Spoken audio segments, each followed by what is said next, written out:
Have you ever wondered why your spiritual practice sometimes feels like it's making things worse? Have you ever felt that the more you chant, meditate, or recite mantras, the more irritated or lost you become? Welcome back to our channel, dear friends. It's good to see you walking this path of awakening and wisdom again. Today we dive into one of the most perplexing and urgent dilemmas that sincere practitioners face. Why, despite increasing our effort in practice, our inner peace seems to decrease. By the more devout we become outwardly, the more our minds seem to spiral inwardly into chaos. And the answer is not that your practice is wrong, it's that it's incomplete. You've likely skipped the most fundamental step, the transformation of the heart. You see, in many spiritual traditions, including the Dharma, there's an essential order to progress. It's not random. It's not about doing more. It's about doing what's most important first.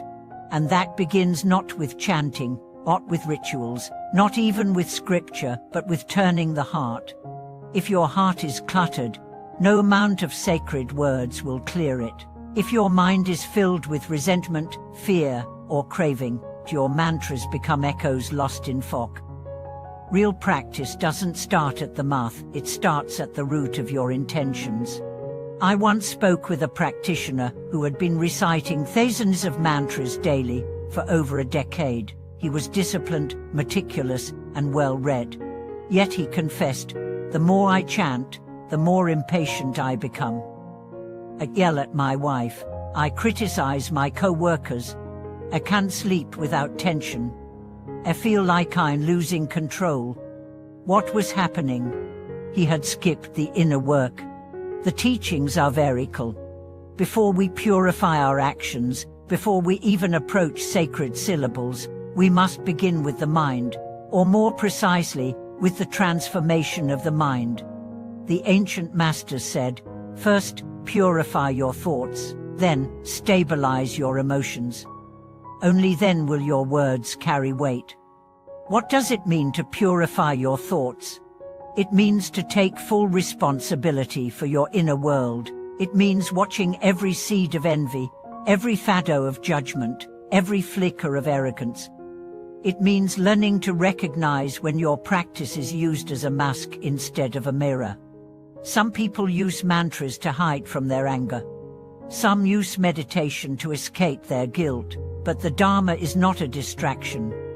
It's not meant to help you suppress your inner turmoil, it's meant to illuminate it. You must bring your entire being into the practice, not just the parts that look holy. So let's go deeper. How do we actually start with the heart? Step 1 is honesty. Brutal, naked honesty. Ask yourself not what you want to become, but what you currently are. Not who you hope to impress, but what your motives truly are. Are you chanting to feel superior to others? Are you meditating to avoid responsibilities? Are you reciting because you're afraid of karma, rather than longing for liberation? These questions are not accusations. They are invitations to go inward. Once you see clearly, the second step begins reform. The reform of the heart is not dramatic. It's not showy. It begins in whispers. You notice the moment you snap at someone, and instead of justifying it, you feel the sting of shame. You let that pain soften your pride. You apologize, not because you're weak, but because you're waking up. You notice how your thoughts judge a neighbor, and instead of feeding that story, you bless them silently. You train your mind like a wild animal. Patient lie, kindly, firm lie. This is the path of inner reformation. It's not glamorous, but it's holy. And then, after months or years of cleaning, sweeping, surrendering, something begins to change. Your practice starts working. The mantra that once felt mechanical now hums with life. The scripture that once felt dry now speaks directly to your soul. The silence in meditation, once uncomfortable, now cradles you like a cosmic womb. Because now, your practice has a home, and that home is your heart, refined, softened, open. Let me tell you a story about a monk named Shin. As a young man, he was obsessed with discipline. He woke at 3 a.m, meditated for hours, fasted, memorized entire sutras, but his fellow monks noticed that he grew more arrogant with each passing year. He was sharp with his words, dismissive of elders, and harsh on novices. One day, an old teacher watched him chant a powerful mantra with perfect intonation and said, "Your mouth chants like a sage, but your heart resents like a child." That sentence shattered Shin. He stopped all formal practices for a year. Instead, he swept floors, cooked for others, listened without interrupting, and spent hours in solitude, reflecting on his anger. Slowly, his heart changed.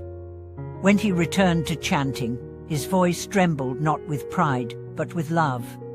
Those who heard him said, "It's as if the Buddha is speaking through him." That is the transformation we all must undergo. And here's the paradox. When you cleanse the heart, the practices you've always done become new. They come alive, because now they flow from sincerity, what strategy? From devotion, what desperation? Real practice is not a ladder, it's a spiral. You go inward, not upward.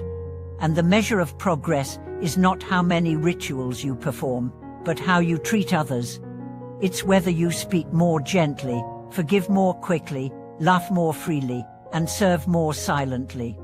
So if you find yourself more agitated the more you practice, pause, step back, ask yourself, did I forget the foundation?